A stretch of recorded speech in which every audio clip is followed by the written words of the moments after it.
নানির সাথে রিক্সা করে যাইতেছিলাম, হঠাৎ কেউ একজন ছবি তুলিয়া পোস্ট করে দিছে, ভালোবাসা বয়স মানে না। কেমন দা লাগে এখন?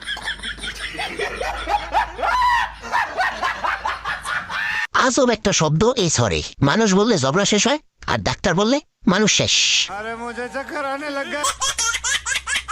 সবার নাকি সময় বদলায়, কিন্তু আমার খালি সমস্যা বদলায়। আজকে এই সমস্যা তো কালকে এই সমস্যা লেগেই থাকে। বউ আর চাকরি সবাই চায়, কিন্তু যখন পাইয়া যায় তখন মানুষ দুইটাই বদলাতে চায়। কারণ কি এটার? अरे कहना क्या चाहते हो?